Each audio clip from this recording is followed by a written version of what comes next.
بەڵێ ئەم خەڵاتە خەڵاتی ئۆسکارە سەبارەت بە لووتکەی ئاسیا 2019 نۆزدەهەمین ساڵە دەستگای تایمزی بەریتانی هەڵەسێ بە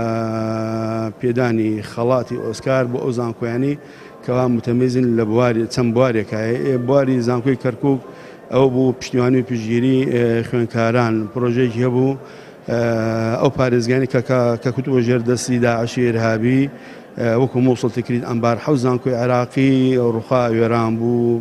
خوێندکارانیان مایەوە لەوان ئەگەر ژێر دەستی داعشی تیرۆریستانی داعش بووین ئەوانش ئەبوون بە ئەندامی ئەو گروپە تیرۆریستانی بەڵام زانکۆی کەرکووک بە هەماهەنگی لەگەڵ ئیدارەی کەرکووک و پشتیوانی هێزە ئەمریکان و هێزی پێشمەرگا ئاسانکاریی زۆریان بۆ کرا هەمومان وەکو میواندارەتی هێناوە ناو زانکۆی کەرکووکەوە پرۆسەی خوێندنمان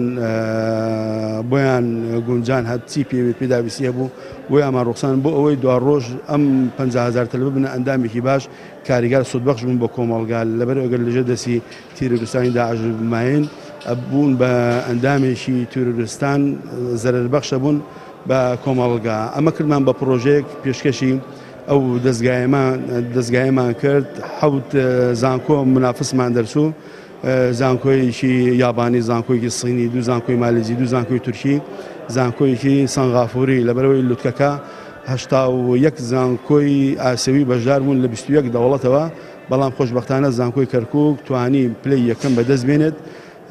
توانی خەڵاتی ئۆسکاری لوتکەی ئاسی 2019 بەدەست بێن ئەمە جێکی دەستخۆشیە.